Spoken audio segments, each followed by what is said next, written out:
오늘은 요한복음 18장 말씀을 배우도록 하겠습니다. 앞에 복습을 잠깐 다시 하고 연속해서 말씀을 배우도록 하겠습니다. 앞에 요한복음 17장 22절부터 말씀을 다시 한번 우리가 돌아보면, 내게 주신 영광을 내가 저희에게 주었사오니 이는 우리가 하나가 된 것 같이 저희도 하나가 되려 함입니다. 이렇게 예수님께서 기도하시는 내용을 배웠습니다.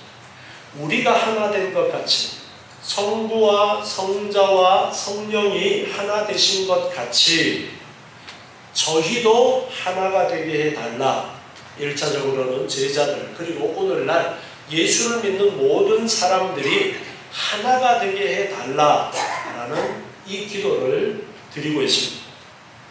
곧 내가 저희 안에, 아버지께서 내 안에 계셔 저희로 온전함을 이루어 하나가 되게 하려 함은, 내가 저희 안에, 예수님께서 바로 우리 안에, 그리고 아버지께서 예수 그리스도 안에 계셔서 저희로 온전함을 이루어서 하나가 되게 하려 함은, 온전하게 하나가 되게 하려 함은 온전하게 우리가 예수 그리스도 안에서 예수 그리스도와, 그리고 예수 그리스도가 아버지 하나님과 하나 되심으로 우리가 결국은 하나님 안에서 거하게 되어지는, 하나님 안에서 하나가 되게 하려 하시는 그러한 뜻을 말씀하시면서, 그렇게 하려 함은 아버지께서 나를 보내신 것과 또 나를 사랑하심과 같이 저희도 사랑하신 것을,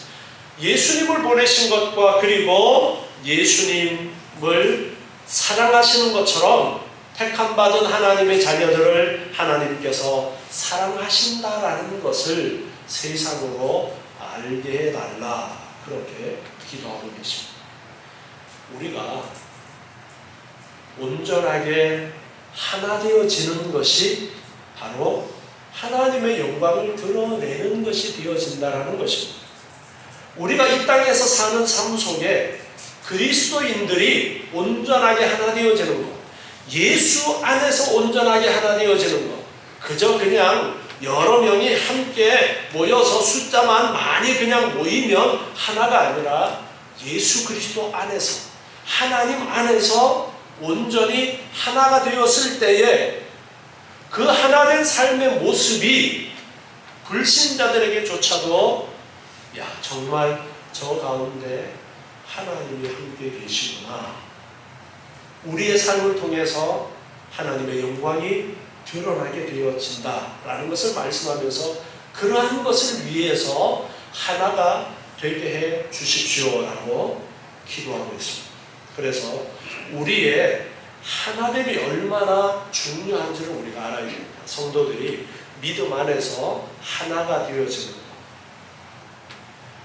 요즘 더군다나 개인주의가 팽배하는 이러한 시대에 함께라는 이 단어가 좀 거리가 있어 보이는 그러한 것이지만, 세상은 그러하다 할지라도 교회는 그렇게 되어서는 안 된다는 것을 말씀드렸습니다. 우리가 다른 사람에게 나를, 내 마음을 열고 가까이 지내는 것을 좀 꺼려하는 그러한 시대입니다. 그러한 사람들이 많이 있어요.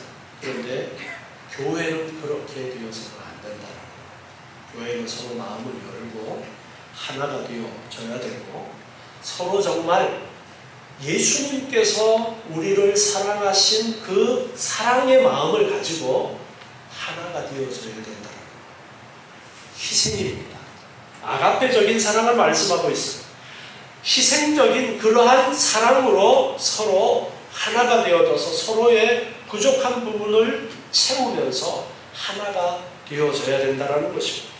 예수님이 머리에, 예수님의 뜻을 순종하기 위해서 우리가 서로 긴밀하게 연결되어져서 주님의 그 뜻을 이루는 그러한 일들을 위해서 우리가 하나되기 위해서 더욱더 힘을 써야 돼요. 그래서 알기 위해서 노력해야 되고, 그리고 나를 드러내놓는 그러한 삶도 같이 되어져서 우리 성도들이 정말로 주님 안에서 하나 되어서 서로의 연약한 부분이 어떤 부분인지 살피고 그 연약한 부분을 채워가면서, 그래서 초대 교회에서 가장 당시에 심각한 문제였던 가난의 문제를 서로 해결하려고 애썼던 그런 모습을 보게 되어집니다. 많이 가진 자들이 자신의 재산을 내어놓아서 그곳으로 가난한 자들을 구제하고 함께 먹고 살면서 믿음의 길을 걸어갔던 그러한 모습을 우리는 늘 떠올릴 수 있어야 됩니다. 그래서 내 것을 고집하는 것이 아니라 함께 우리가 살아가야 된다는 것. 그래서 교회 안에 이렇게 하나됨을 위해서 더욱더 힘써야 되고, 예수님께서도 그 어떤 것보다가 이것을 중요하게 여기시고 이 하나됨을 말씀하셨습니다. 그리고 이 하나됨 안에는 반드시 기억해야 되는 것이 우리가 예수 그리스도 안에 있어야 되고 예수 그리스도 안에 있다라는 이 사실을 우리가 알아야 됩니다. 예수 그리스도 안에 있다라는 것, 하나님 안에 있다라는 것, 이것이 바로 하나님의 나라라는 거예요. 그래서 이 땅에서 비록 우리가 살고 있지만 이미 우리는 하나님의 나라에 거하는 하나님의 백성이기 때문에 하나님의 나라의 그러한 모습을 우리 삶을 통해서 행하려고 온전할 수는 없어요. 부족합니다. 연약한 인간이기 때문에 온전할 수는 없지만 그러한 하나님의 나라를 이 땅에서 이루기 위해서 힘쓰는 삶을 살기를 원하면서 하나님을 특별히 강조를 하고 계십니다. 24절을 보니까 아버지여 내게 주신 자도 나 있는 곳에 나와 함께 있으니, 내게 주신 자, 바로 택함 받은 자들을 말씀하고 있습니다. 예수를 믿고 구원받는 자를 말씀하고 있는데 그들도 나 있는 곳에 나와 함께 있어. 예수님과 함께 있어. 천국에 함께 있는 것을 말씀하고 있습니다. 그래서 아버지께서 창세전부터 나를 사랑하심으로 내게 주신 나의 영광을 저희로 보게 하시기를 원합니다. 나의 영광을 저희가 보기를 원합니다. 예수 믿는 자들이, 예수를 믿고 구원 얻은 자들이 예수 그리스도의 영광을 예수님과 함께 하면서 보기를 원한다라는 이 말씀은 결국에는 궁극적으로 마지막에 이루어질 영원한 하나님의 나라에 함께 거하면서 예수님의 그 영광을 보면서 그 영광 안에서 또한 우리도 함께 그 영광을 누리면서 살아가게 될 하나님의 나라를 말씀하면서 그곳에 함께 있게 해 주십시오. 그렇게 지금 예수님께서 기도하고 계십니다.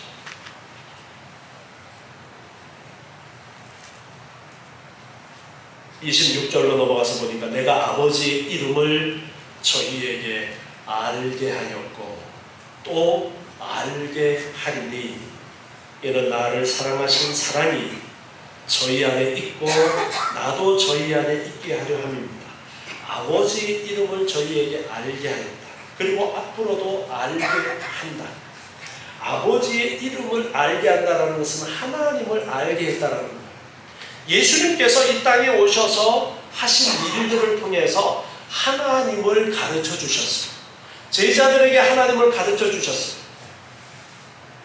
누가 하나님을 가르쳐 주셨어요? 예수님이. 그런데 예수님이 누구예요? 하나님이십니다. 하나님이신 예수님이 이 땅에 오셔서 제자들에게 가르쳐 주셨어요.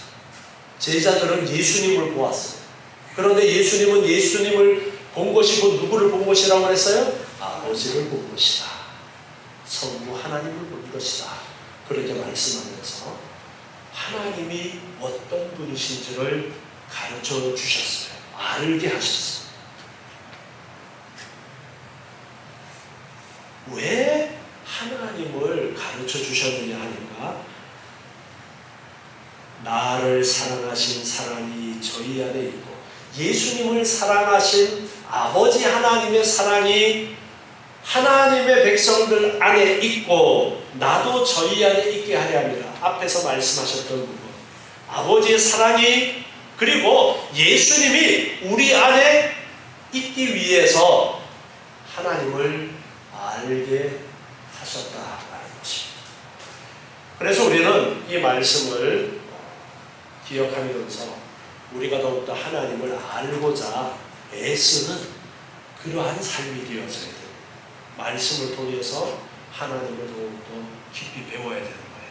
우리가 이 요한복음 말씀을 계속해서 강해를 하면서 배우는 것도 예수님께서 이 땅에서 제자들과 함께 거하시는 동안 말씀으로 가르쳐 주셨고 삶으로 가르쳐 주셨던 그 하나님을 우리가 이제 간접적으로 배우는 그러한 시간인 것입니다.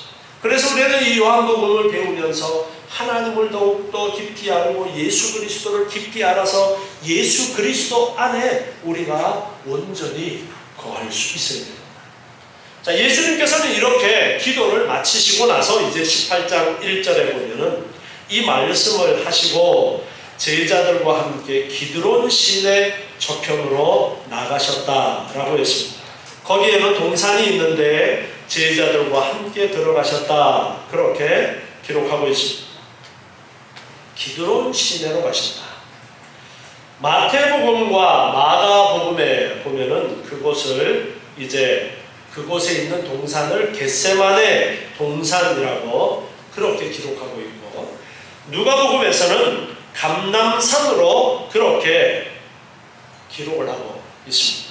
이 기드론 시내는 우리나라는 시내라 그러면 시냇물이 거의 늘 조금씩은 흐르는데 이 지역에는 겨울이 우기가 되어지는데 우기 때에만 물이 흐르고 그렇지 않을 때는 이 시내가 사람들이 다니는 그러한 길의 역할을 하는 것이 일반적입니다. 그래서 그 기드론 시내를 건너가서라는 그러한 말씀을 하고 있는데, 이 기드론 시내에 있었던 역사적인 일을 돌아보면은 다윗이 압살롬을 피해서 피난할 때에 이 기드론 시내를 건넜던 그런 기록을 볼 수 있고요. 또 여러 가지 우상들을 불태울 때에도 이 기드론 시내에서 불태웠던 것을 볼 수가 있습니다. 그런데 예수님께서 그 기드론 시내 건너편 감람산에 있는 겟세마네 동산으로 가시게 되었습니다. 2절에서 보니까 거기는 예수께서 제자들과 가끔 모이시는 곳이므로 예수를 파는 유다도 그곳을 알더라. 가룟 유다도 그곳을 잘 알고 있다는 거예요. 왜냐하면 예수께서 제자들과 가끔 가시던 곳이 누가복음 21장 37절 말씀에 보면요. 누가복음 21장 37절에 예수께서 낮이면 성전에서 가르치시고 밤이면 나가 감람원이라 하는 산에서 쉬시니, 여기는 지금 감람원이라고 그렇게 표현되어 있죠.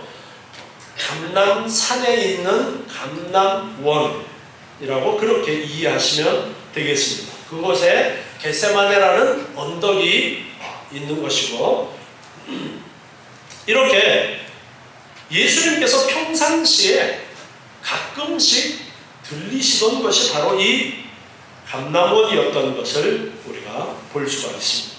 그래서 오늘도 예수님께서는 늘 습관처럼 그곳에 가시게 되어졌는데요. 누가복음 22장 39절에 보면요. 누가복음 22장 39절에 예수께서 나가사 습관을 쫓아 감람산에 가시매 제자들도 쫓았더니, 습관을 쫓아 감람산에 가셨다. 자주 그 감람산에 가셨어요. 그곳에 이르러 저희에게 이르시되 시험에 들지 않기를 기도하라 하시고, 기도하시기 위해서 예수님께서 이 감람산에 자주 가셨던 겁니다. 그래서 이날도 습관을 따라 감람산에 가셨고 그곳에서 기도하십니다. 가룟 유다는 최후의 만찬을 가지는 중에 그 모였던 곳에서 나갔습니다. 나간 이유가 예수님을 팔려고 나갔어요.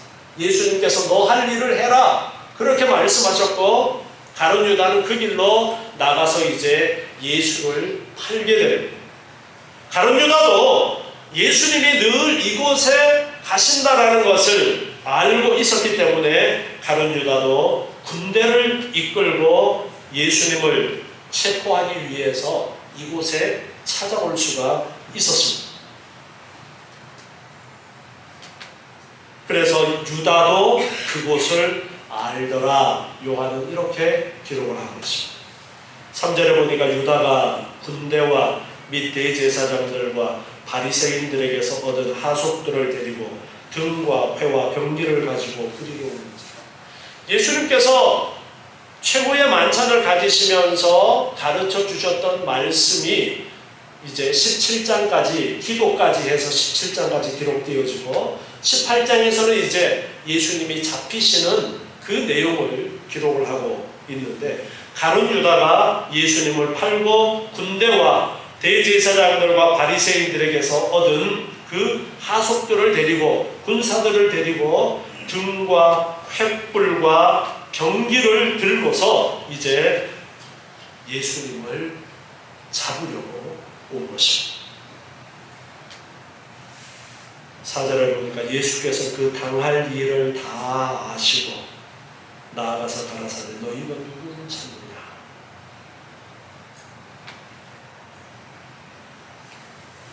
예수님께서는 앞으로 어떤 일들이 있어야 되고 어떤 일들이 일어날 것인가에 대해서 다 알고 계셨습니다.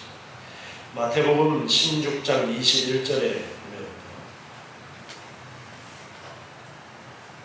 베드로의 신앙 고백이 있고 난 이후에 예수님께서 이 말씀을 하십니다.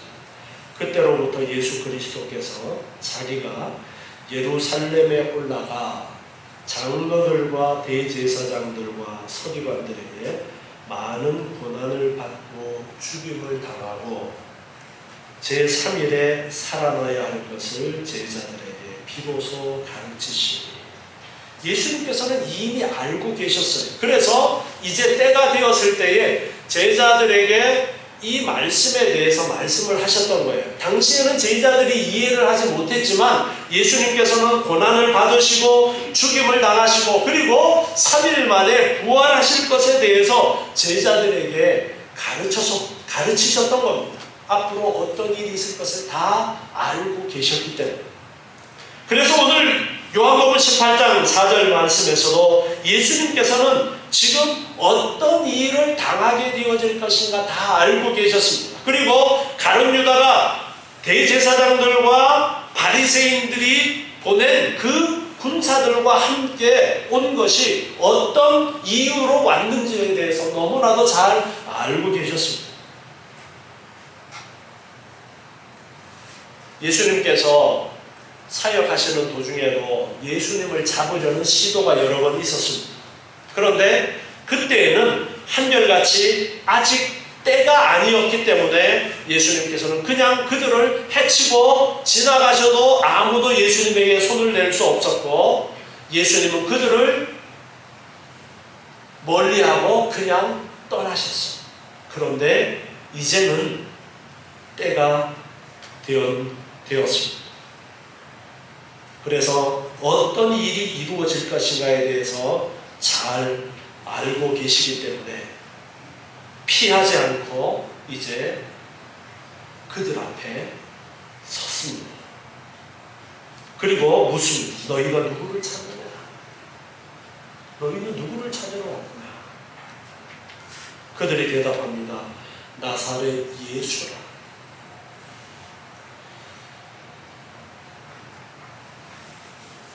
그랬더니 예수님이 말씀하십니다.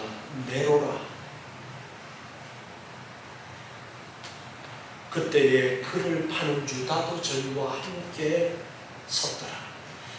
사도 요한은 가룟 유다가 그들 중에 함께 서 있었다는 것을 거듭거듭 지금 강조를 하고 있습니다.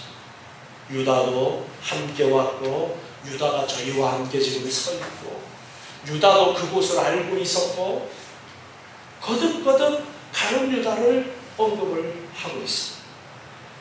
6절에 보니까 예수께서 저희에게 내로라 하실 때에 저희가 물러가서 땅에 엎드러지는지라.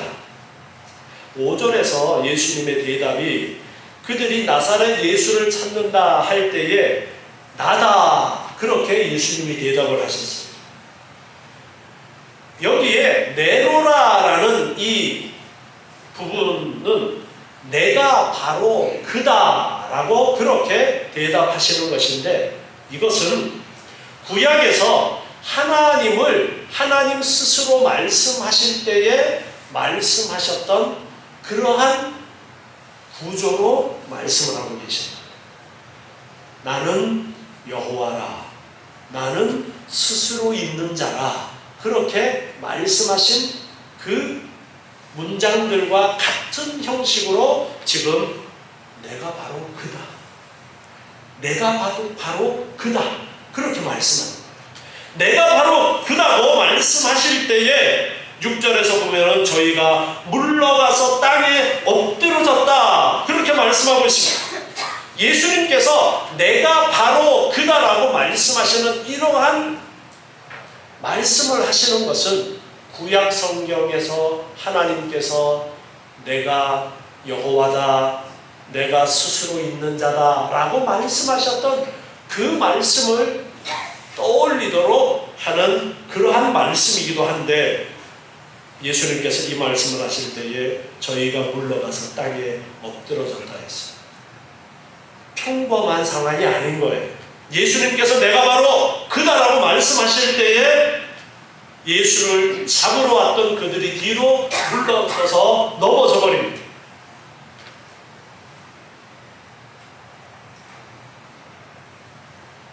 그런데 예수님이 다시 묻습니다. 누구를 찾느냐? 다시 그들이 대답합니다. 나사렛 예수라. 예수께서 대답하시되 너희에게 내로라 하였으니 내가 바로 그다라고 말하였으니 나를 찾거든 이 사람들의 가는 것을 용납하라 하시니, 우리 개역 성경에는 이 사람들의 가는 것을 용납하라라는 이 뉘앙스가 어떤 부탁하는 그런 뉘앙스처럼 그렇게 보여지는데요, 원어에서는 부탁이 아니라 명령하는 그러한 의미가 더 강합니다. 너희들은 이들이 가도록 내버려 두라 라고 이렇게 명령하는 의미가 더 강하게 지금 말씀을 하고 있습니다. 내가 바로 그니까 너희들은 내 제자들이 가는 것을 그냥 두어라, 내 제자들한테는 손대지 마라, 지금 그렇게 명령하듯이 말씀을 하고 있습니다. 예수님을 잡으러 군사들이 무기를 들고 왔어요. 그런데 누구를 찾느냐 하니까 나사렛 예수를 찾는다. 내가 바로 그야 하니까 예수님을 잡으러 왔던 군사들이 뒤로 벌러서 넘어져서 자빠졌어요. 평범한 상황이 아닌 거예요. 그러면서 예수님께서 명령하듯이 말씀하고 있어요. 내가 바로 그니까 이 사람들은 그냥 보내줘, 그런 뉘앙스를 지금 말씀을 하고 있습니다. 요한복음 10장 29절에 보니까, 요한복음 10장 29절에서 저희를 주신 내 아버지는 만유보다 크시네 아무도 아버지의 손에서 빼앗을 수 없느니라. 예수님은 예수님께 맡겨진 사람들을 그 누구도 빼앗을 수 없다라고 말씀하셨는데, 그 말씀대로 지금 예수님의 제자들에게는 손대지 마, 그렇게 지금 명령하듯이 말씀하고 있는 것입니다. 요한복음 18장 9절 말씀을 보니까 이는 아버지께서 내게 주신 자 중에서 하나도 잃지 아니하였사옵나이다 하신 말씀을 응하게 하려 함이라, 그렇게 요한은 또한 기록하고 있는데요, 이것은 앞에 17장 12절, 요한복음 17장 12절을 다시 돌아가서 보시면요, 내가 저희와 함께 있을 때에 내게 주신 아버지의 이름으로 저희를 보존하와 지키었나이다. 예수님께서 계신 동안 예수님께 맡겨진 자들을 잘 지켰다라는 것입니다. 그 중에 하나도 멸망치 않고 오직 멸망의 자식뿐이니, 이 멸망의 자식은 누구라고 그랬어요? 가룟 유다라고 그랬죠. 가룟 유다 외에는 다 하나도 멸망치 않고 잘 지키고 보존했습니다. 이 말씀대로 지금 이 말씀을 응하게 하시려고 제자들을 놓아주라고 지금 그렇게 말씀하고 있습니다. 예수님께서는 예수님께 맡겨진 사람들, 택함받은 하나님의 백성들을 심히 아끼셨습니다. 그 중에는 다양한 사람들이 있었지만 예수님께서는 그들을 모두 아끼셨습니다. 가룟 유다 외에는, 가룟 유다는 택함을 받지 못한 자였기 때문에 버려졌지만 그 외에는 하나도 잃어버리지 아니하고 예수님께서는 잘 보존했다라고 말씀하셨고, 지금도 제자들을 잘 보존하기 위해서 너희들 이 사람들한테는 손대지 마, 그렇게 지금 말씀하고 계십니다. 하나님이 우리에게 맡기신 많은 것들을 예수님께서 소중하게 여기신 것처럼 우리도 소중하게 여길 줄 알아야 됩니다.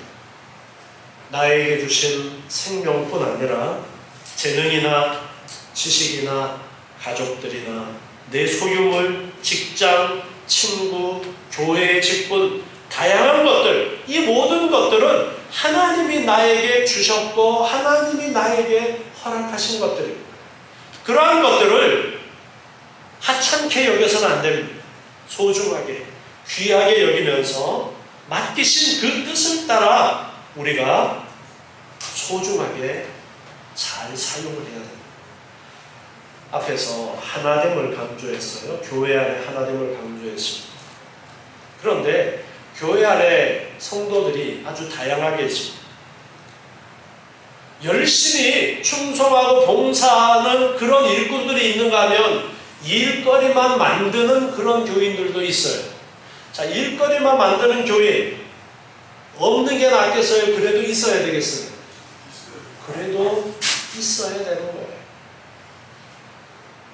그들도 하나님이 택하신 백성이에요. 아직 믿음이 어려서 애기들은 그저 먹고 싸고 늘 어른의 손길이 필요합니다. 그것처럼 교회 안에도 믿음이 어린 사람은 늘 손길이 필요한 거예요. 손길이 필요한 성도들도 있습니다. 우리가 건물을 생각해 보면은 건물을 지을 때 다양한 소재들이 필요하다는 것을 알 수 있어요. 하나님께서 다 이유가 있어서 우리 함께 하도록 이 안에 있게 하셨어요. 성격이 좋은 사람이 있는가 하면 성격이 아주 진짜 너무너무 마음에 안 드는 그러한 성격의 소유자도 있을 수 있습니다. 그러나 우리가 함께 그들도 어떤 교회의 한 부분을 한 역할을 하도록 하나님께서 하나 되도록 교회 안에 있게 하셨어요. 그래서 우리는 모든 성도가 다 소중하고 교회 안에는 다양한 사람들이 존재해야 한다는 것을 우리가 알아요. 그래서 하나님이 주신 것, 예수님께서도 소중하게 제자들을 아끼시고 보존하셨던 것처럼 우리를 소중하게 여기시고 보존하시는 것처럼 우리들도 함께 교회 안에 있게 된 성도들을 소중하게 여길 줄 알아야 되겠습니다.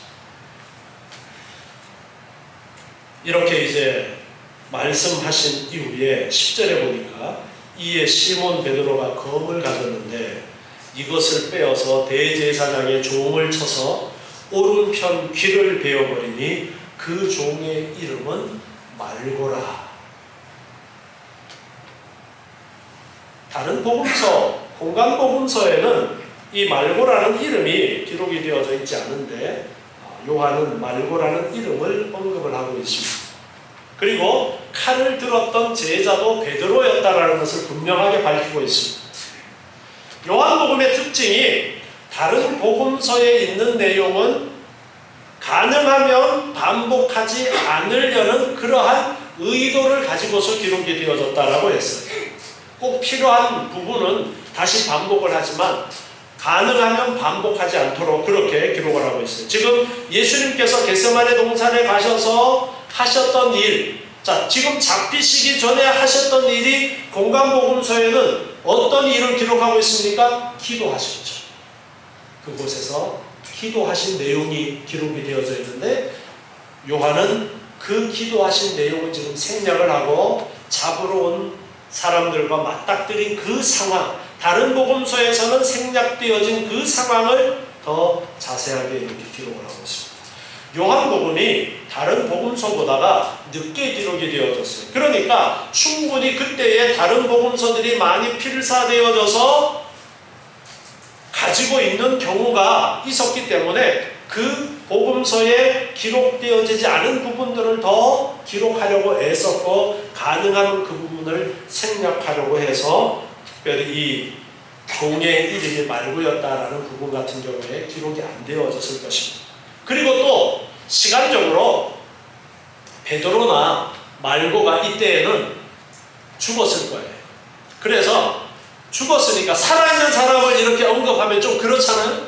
이제 죽었으니까 그래서 베드로도 말고도 이름을 분명하게 기록을 함으로써 그때의 그 사건이 얼마나 생생하게 전달이 되는가에 더 비중을 두고 더 분명하게 이 사건이 있었음을 알리고자 이렇게 이름까지 기록을 한 것으로 볼 수 있습니다. 베드로가 검을 가지고서 휘둘렀는데 말고의 귀를 잘라버렸습니다. 예수님께서 베드로에게 말씀하십니다. 검을 집에 꽂으라. 아버지께서 주신 것을 내가 마시지 아니하겠느냐.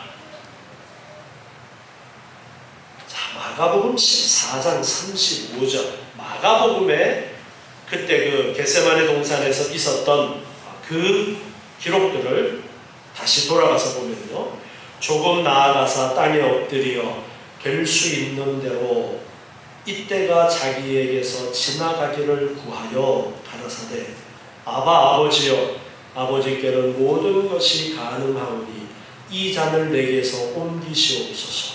그러나 나의 원대로 마옵시고 아버지의 원대로 하옵소서. 예수님께서는 겟세마네 동산에서 기도를 하셨는데 잡히시기 전에 어떤 기도를 하셨느냐면 이 잔을 내게서 옮겨줬으면 좋겠습니다.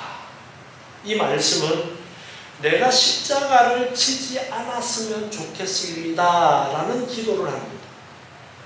자, 예수님이 이 십자가를 지시는 지금 이 말씀을 하시는 이 상황에는 육체를 입은 사람으로 그리고 하나님으로 계십니다. 육체를 입고 있기 때문에 인간이 겪는 모든 아픔을 그대로 겪으시는 그러한 상태예요. 그렇기 때문에 십자가를 지는 그 고통이 어떤 고통인가를 잘 알기 때문에 인간적인 마음으로는 그 십자가를 지는 것이 없었으면 좋겠습니다 라는 말을 하나님 앞에 기도했던 것입니다. 그렇지만 예수님의 기도가 거기서 끝나진 않았어요. 그러나 나의 원대로 마옵시고 아버지의 원대로 하옵소서.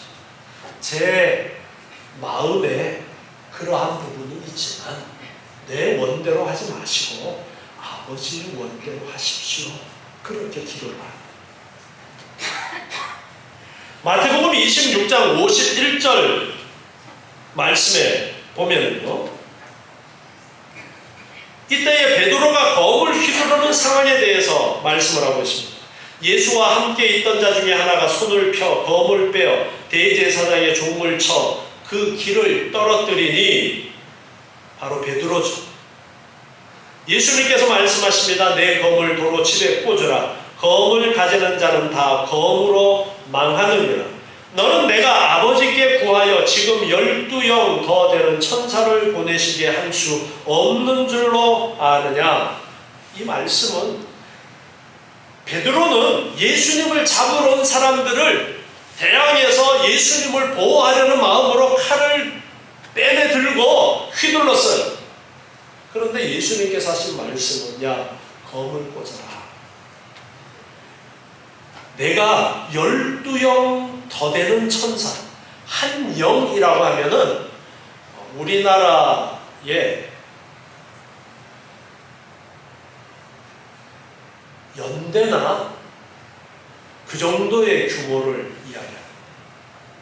최소 수백 명이 되는 그 숫자를 이야기하는데 12영이라고 하면은 그런 영이 12개라는 거예요. 그러니까 무수히 많은 천사들을 내가 동원할 능력이 있는데 동원을 안 한다는 거예요.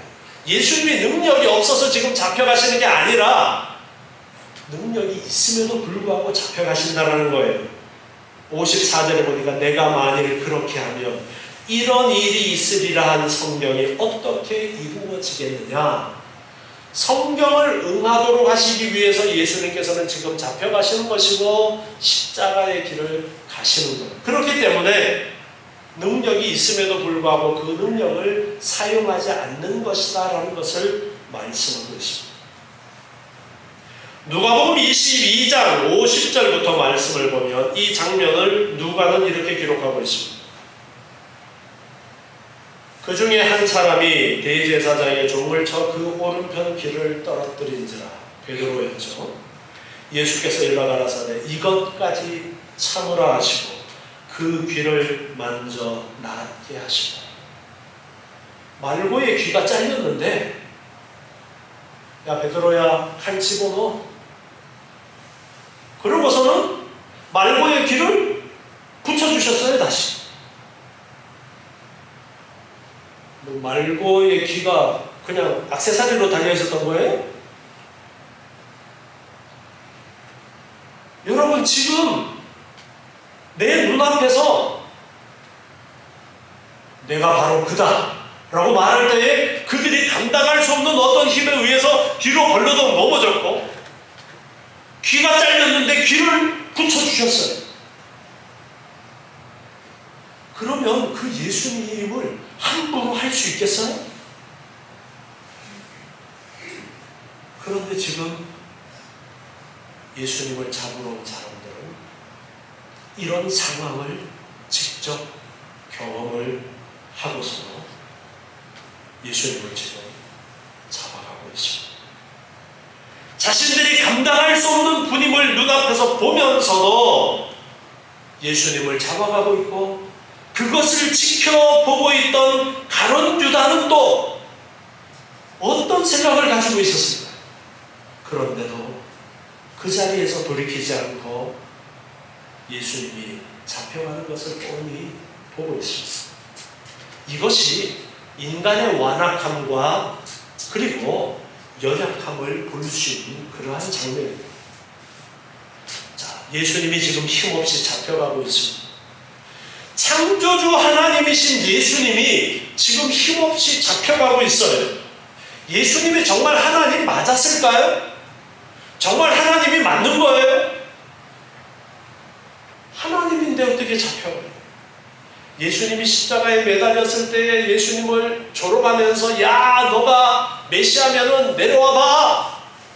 십자가에서 내려와봐. 그러면 내가 믿을게. 지금 예수님께서는 12영 더 되는 천사를 동원해서 예수님을 잡으러 온 사람들을 막을 수 있지만 멸해버릴 수 있지만 말씀 한마디만으로도 그들을 존재를 없이 하실 수도 있지만 예수님께서는 지금 순순히 잡혀가십니다. 요한복음 18장 11절에 베드로에게 뭐라고 말씀하십니까? 아버지께서 주신 잔을 내가 마시지 아니하겠느냐? 아버지께서 나에게 하라고 맡기신 일인데 내가 해야 되지 않느냐? 당연히 해야지.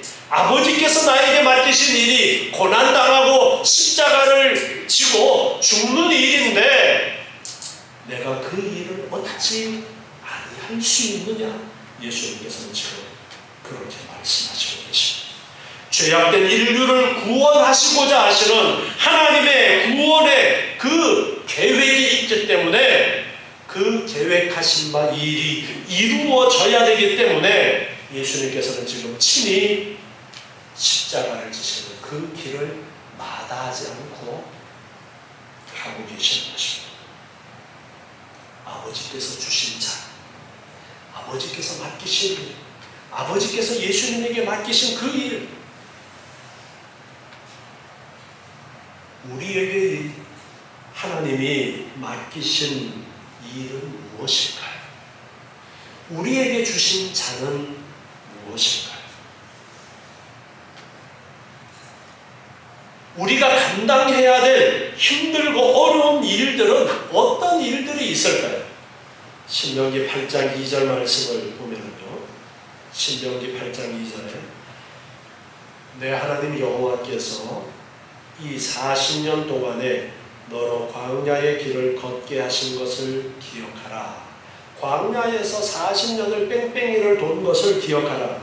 이는 왜 하나님이 뺑뺑이를 돌리셨느냐? 너를 낮추시며 너를 시험하사 내 마음이 어떠한지 그 명령을 지키는지 아니 지키는지 알려 하십니다.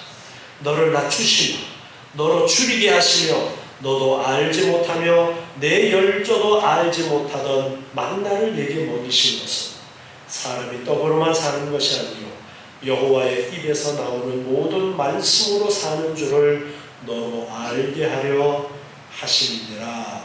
아멘.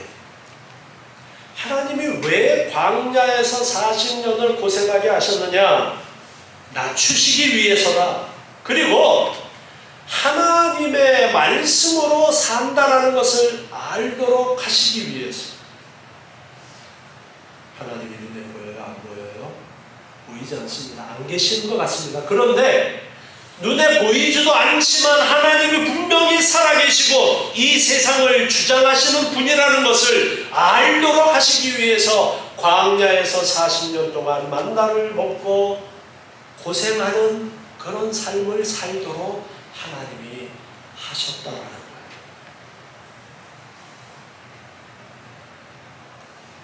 신명기 8장 16절 말씀을 보시면요, 신명기 8장 16절에 내 열조도 알지 못하던 만나를 광야에서 내게 먹이셨나니 이는 다 너를 낮추시며 너를 시험하사 마침내 내게 복을 주려 하심이었느니라. 아멘. 하나님께서는 우리에게 복을 주시기 위해서 광야의 고통의 시간이 있게 하셨다라는 것입니다. 여러분, 하나님이 우리에게 맡기신 우리가 마셔야 될 잔, 하나님이 우리에게 맡기신 일, 힘들고 어려워도 견뎌 나가고 극복해 나가야 되는 많은 일들이 있습니다. 불신 가족들, 삶의 어려움, 질병, 힘든 직장, 그리고 고3이라는 무거운 짐, 취업이라는 짐, 이 모든 것들은 하나님께서 하나님의 계획하신 가운데 우리에게 맡기신, 우리가 그 일들을, 그 시간들을 겪어 나아가도록 맡기신 일들입니다. 이 일들을 맡기신 이유는 우리에게 복을 주시기 위해서 맡기신 거예요. 우리가 감당해야 되는 그러한 일들입니다. 이 일을 감당함으로써 하나님께서는 더 귀한 은혜를 주시기를 원하시는 거예요. 로마서 8장 28절에 말씀하십니다. 우리가 알거니와 하나님을 사랑하는 자 곧 그 뜻대로 부르심을 입은 자들에게는 모든 것이 합력하여 선을 이루느니라 말씀하십니다. 여러분, 여러분에게 하나님께서 맡기신 어떤 일이 있습니까? 그 일이 비록 고통스러워도 그 십자가를 지고 가야 됩니다. 그 일이 아무리 힘들어도 잘 견디고 이겨나가야 됩니다. 이 땅에서 우리에게 맡기신 이 땅에서의 삶이 너무나도 고통의 그러한 시간이라 할지라도 하나님께서 우리에게 그러한 일을 주신 이유는 그러한 일을 통해서 우리를 더욱더 겸손하게 하시고 하나님께서 우리에게 더 놀라운 복을 주시고자 하시는 하나님의 뜻이 있습니다. 예수님께서도 하나님이 계획하신 더 큰 계획이 계셨기 때문에 십자가를 지는 그 일이 너무나도 고통스러워 아파서 내가 이 십자가 안 지면 안 돼요? 하나님 앞에 그렇게 기도했지만 나의 원대로 마옵시고 아버지의 뜻대로 하옵소서 하시면서 그 십자가를 지신 거예요. 그 길을 가신 거예요. 그것이 하나님의 큰 계획 가운데 들어있는 일이기 때문에 우리도 하나님의 뜻을 올바로 깨닫고 하나님께서 나에게 맡기신 사명, 나에게 주어진 환경, 나에게 주어진 일, 이 모든 것이 결국에는 나를 단련하시고 내 믿음이 성숙된 믿음으로 나아가도록 이끄시는 하나님의 계획하심을 알고 온전히 하나님 기뻐하시는 뜻을 잘 행하고 잘 감당하셔서 하나님께서 주시기를 원하시는 더욱더 귀한 복을 받아 누리시는 저와 여러분 되시기 바랍니다. 기도하겠습니다. 하나님 감사합니다. 오늘도 주시는 귀한 말씀을 기억하고 주님께서 아버지께서 맡기신 잔을 기꺼이 마시고 고난의 길을 가셨던 것처럼 저희들도 저희에게 맡겨주신 귀한 잔을 기꺼이 마시며 힘들고 어려운 일들이라도 견뎌내게 하시고 감당하게 하시고 맡겨진 사명을 잘 감당하는 저희들 되게 도와주시옵소서. 그리하여서 하나님께서 주시기를 원하시는 놀라운 은혜의 복을 모두 받아 누리는 복된 삶이 되게 하여 주시옵소서. 예수님의 이름으로 기도드립니다.